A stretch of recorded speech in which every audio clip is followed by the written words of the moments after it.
Hello student आज আমাৰ class 10 acid ক্ষাৰক আৰু লৱণ এই চেপ্টাৰটোৰ চতুৰ্থখন প্ৰশ্নাৱলীৰ তৃতীয়টো প্ৰশ্ন আজি আলোচনা কৰিম। প্ৰশ্নটো কি দিছে বা পৰিছে যে ক্ষাৰকীয় দ্ৰৱত হাইড্ৰজেন আয়ন থাকেনে, হাইড্ৰজেন পজিটিভ আয়ন থাকেনে, যদি থাকে তেন্তে ইহত কিয় ক্ষাৰকীয়, মানে দ্ৰৱটো কিয় ক্ষাৰকীয় বুলি কোৱা হয়। এতিয়া মানে ইয়াত বুজিব লাগিব যে ক্ষাৰকীয় এটা দ্ৰৱ কেতিয়া হয়, যেতিয়া তাত কি থাকে OH পজিটিভ আয়ন থাকে, মানে সৰি নেগেটিভ আয়ন থাকে, ঠিক আছে। আৰু নেগেটিভ মানে এচিডিক কেতিয়া হয়, যেতিয়া তাত কি থাকে হাইড্ৰোজেন পজিটিভ আয়ন থাকে।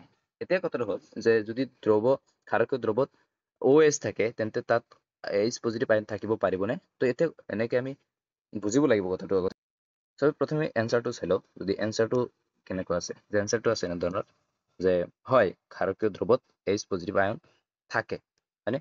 এতিয়া যদি থাকে সেইটো ক'ৰ পৰা আহিব, সেইটো যেটো উৎপন্ন হয় ক'ৰ পৰা, পানীৰ আয়নীয়কৰণৰ দ্বাৰা।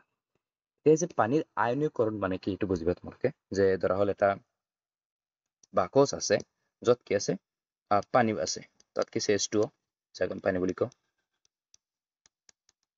আৰু কি আছে তাত OH আছে, কাৰণ দ্ৰৱটো কি ক্ষাৰকীয় বুলি কৈছে নহয়, OH নেগেটিভ আছে, H2O আছে, OH নেগেটিভ আছে, ঠিক আছে।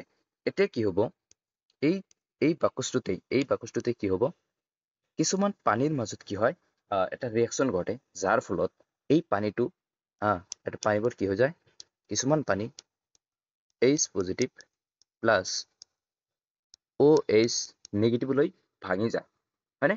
যাৰ ফলত এই দ্ৰৱটোত কি হৈ গ'ল, হাইড্ৰজেন পজিটিভ আয়ন আহি গ'ল। আৰু এই যে প্ৰক্ৰিয়াটো হৈ আছে, এই প্ৰক্ৰিয়াটো কি বুলি কোৱা হয়, পানীৰ আয়নীকৰণ বুলি কোৱা হয়, বা ইংলিছত যাক আমি আয়নাইজেশ্যন কি বুলি কয়, ionisation of water or self ionisation of water বুলি কোৱা হয়। চ' এছামিছত আয়নীকৰণ বুলি কোৱা হয়। চ' আমি দেখিলো দ্ৰৱটোত অবভিয়াছলি কি হ'ল, হাইড্ৰজেন পজিটিভ আয়ন আহি গ'ল।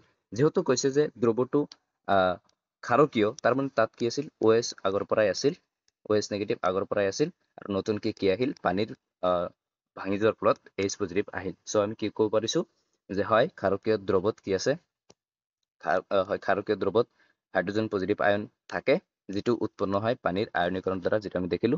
কিন্তু ক্ষাৰকীয় দ্ৰৱত কি হয়, হাইড্ৰজেন আয়নতকৈ OH আয়নৰ গাঢ়তা বেছি থাকে, হয়নে। সেয়ে এনে দ্ৰৱ ক্ষাৰকীয় হয়।